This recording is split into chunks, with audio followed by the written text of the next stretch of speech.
नमस्कार।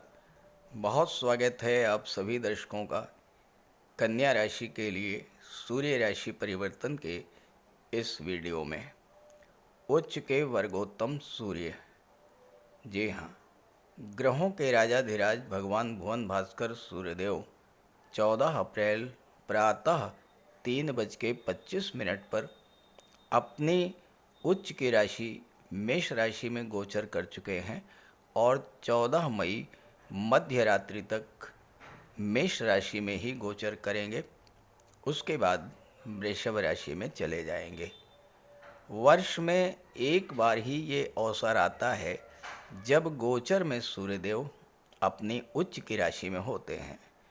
इस बार के गोचर की खास बात यह है कि सूर्य उच्च तो हैं ही, वर्गोत्तम भी हैं, यानी नवांश कुंडली में भी उच्च की राशि में गोचर कर रहे हैं। इस तरह सूर्य के पास अपना फल प्रदान करने की पूरी क्षमता भी है। दूसरी महत्वपूर्ण बात यह है कि सूर्य के इस गोचर के दौरान मंगल का नीच भंग होगा और मंगल नीच भंग राजयोग भी बनाएंगे। तो सूर्य के उच्च की राशि में गोचर करने का कन्या राशि के जातकों के जीवन पर क्या प्रभाव पड़ेगा, इसी का विश्लेषण करेंगे इस वीडियो में। ये विश्लेषण आपकी चंद्र राशि के आधार पर किया जा रहा है और वीडियो के अंत में मैं आपको सूर्यदेव के उपाय भी बताऊंगा। देखिए, 14 अप्रैल की गोचर कुंडली के माध्यम से मैं आपको सूर्य की स्थिति दर्शाता हूँ। सूर्य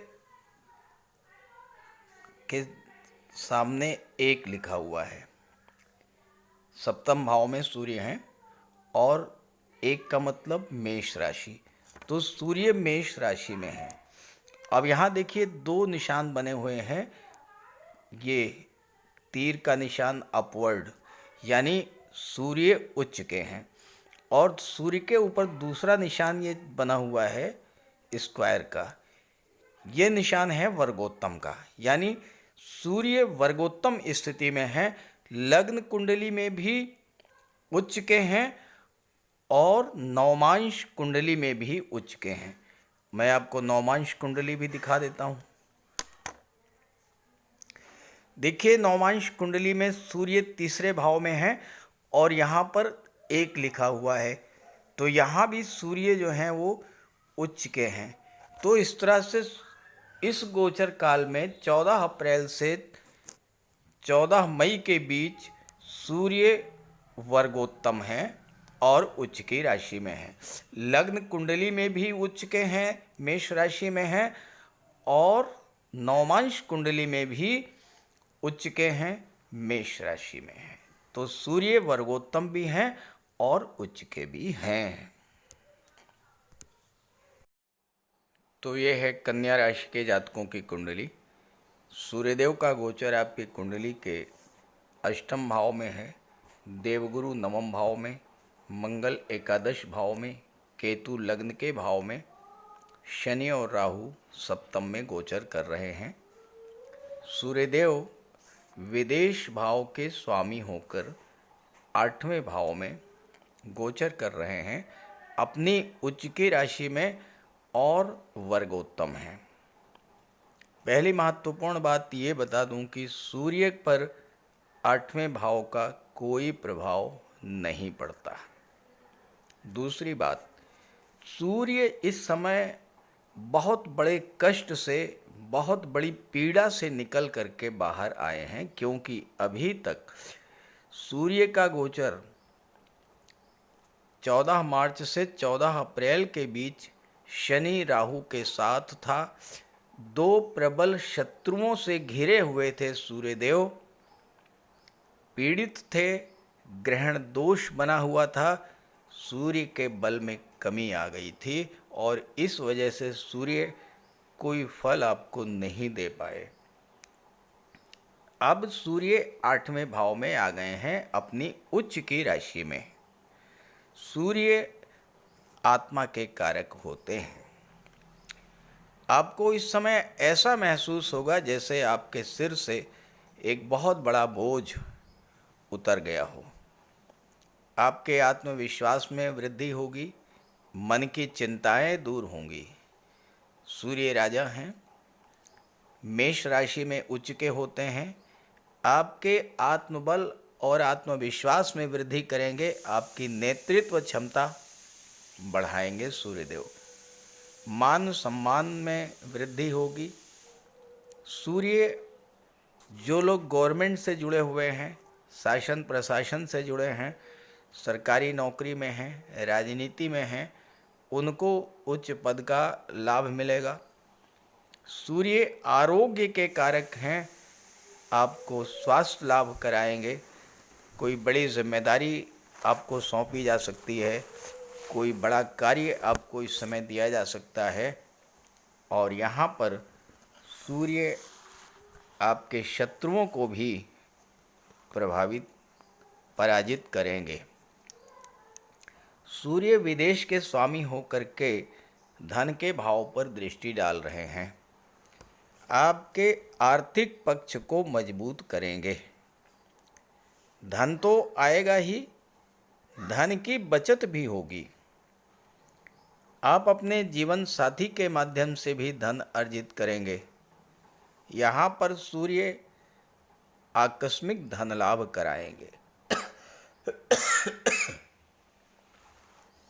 एक महत्वपूर्ण बात, 8वें भाव का स्वामी जब भी लाभ के भाव में गोचर करता है तो आकस्मिक धन लाभ होता है।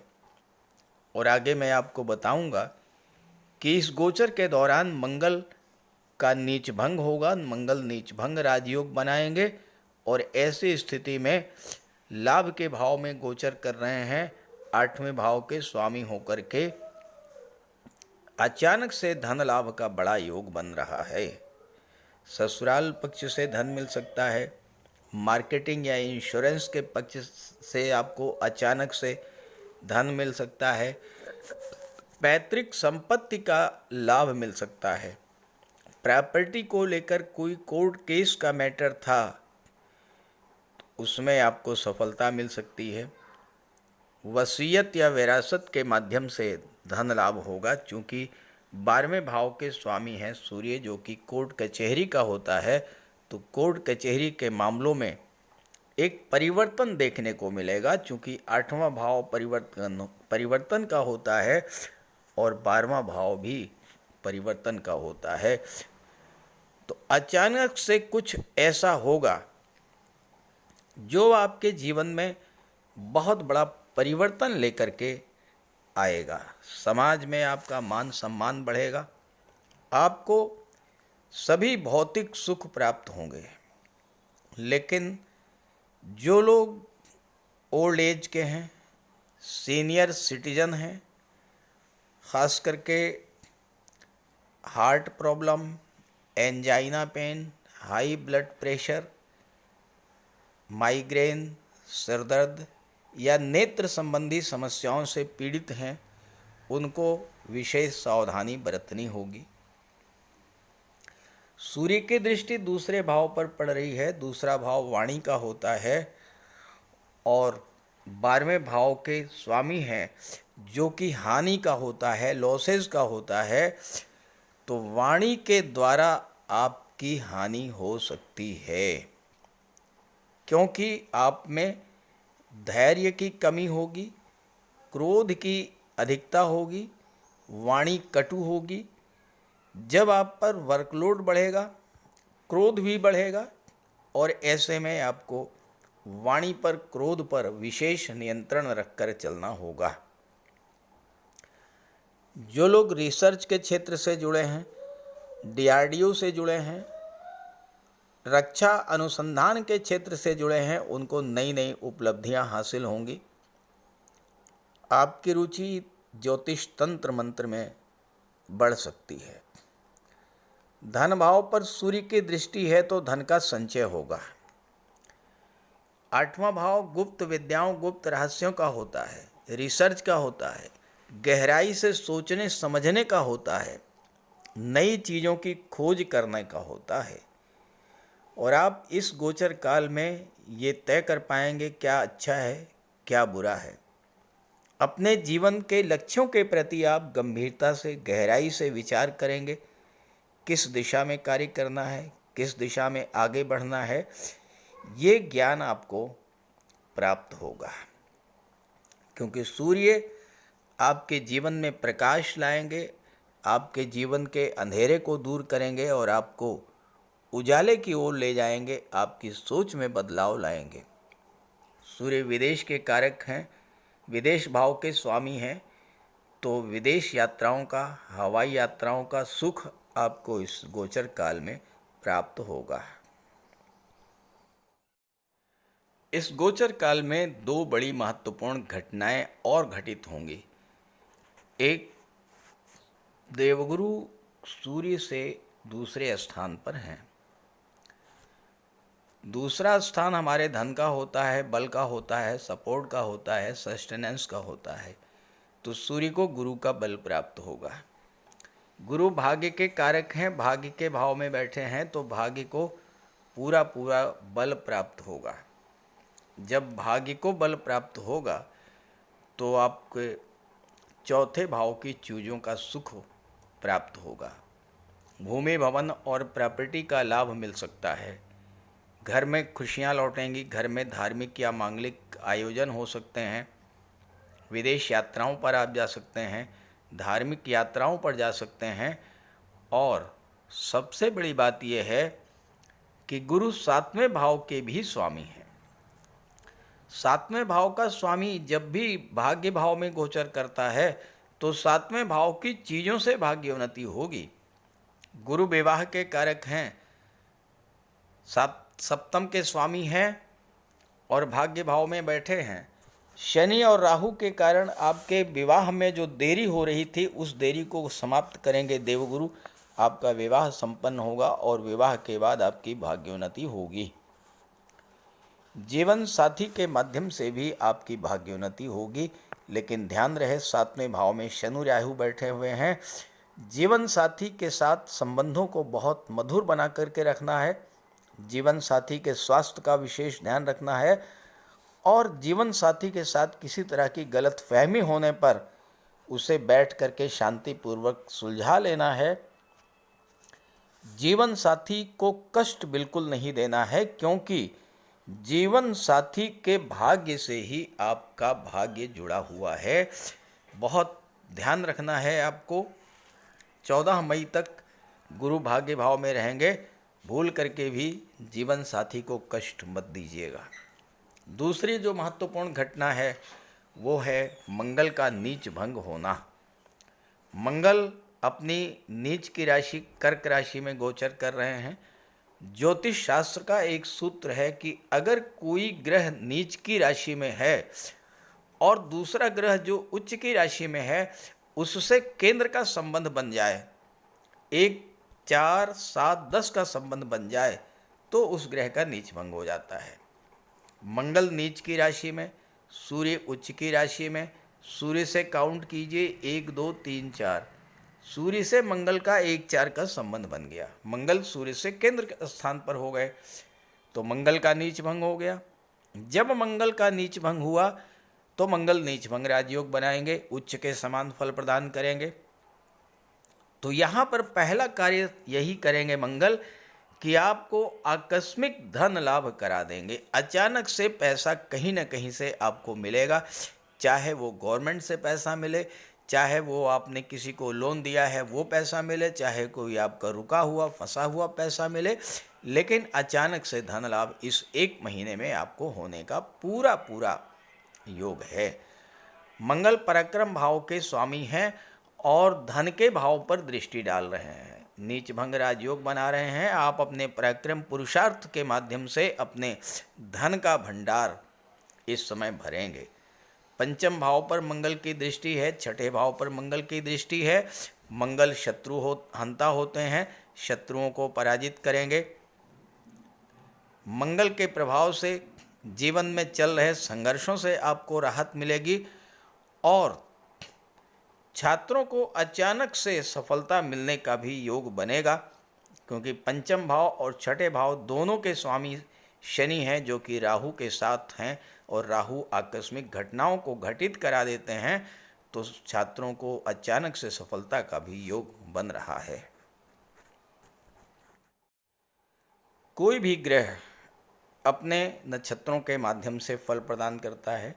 14 अप्रैल को जब मेष राशि में सूर्य आए तो केतु के नक्षत्र अश्विनी नक्षत्र में गोचर कर रहे थे, तो आपके लग्न भाव का फल देंगे, तो आपके आत्मविश्वास आत्मबल में वृद्धि करेंगे, नेतृत्व क्षमता बढ़ेगी, आपके मन की हताशा निराशा को दूर करेंगे और एक नई ऊर्जा नई उत्साह के साथ आप अपने जीवन में आगे बढ़ेंगे।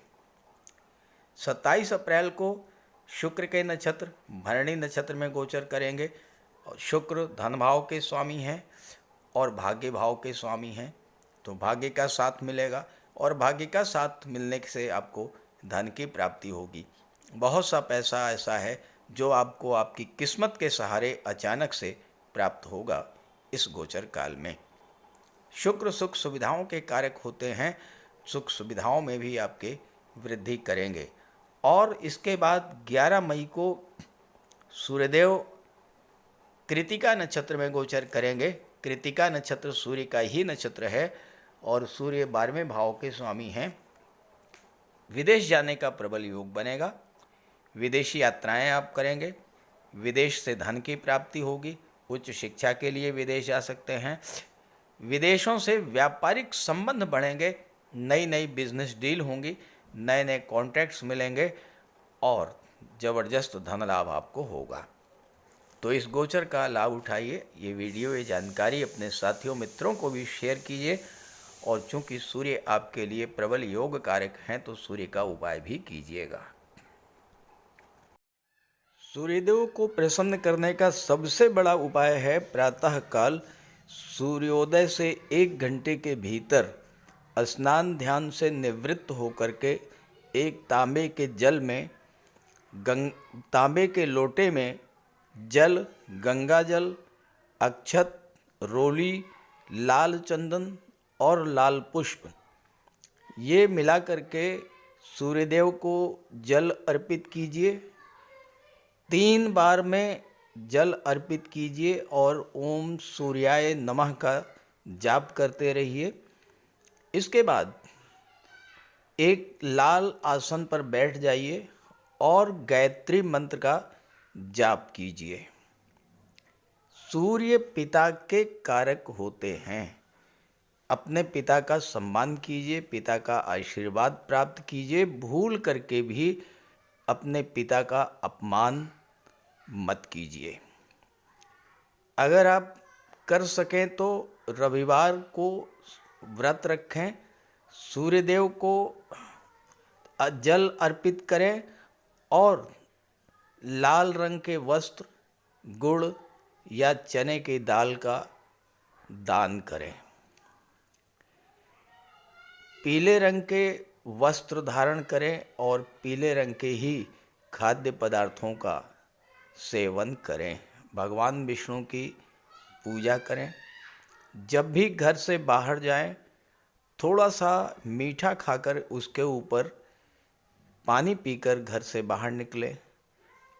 आदित्य हृदय स्तोत्र का पाठ करें और गायत्री मंत्र का जाप करें। इन सब उपायों को करने से सूर्यदेव प्रसन्न होंगे और सूर्य के सभी लाभ आपको प्राप्त होंगे।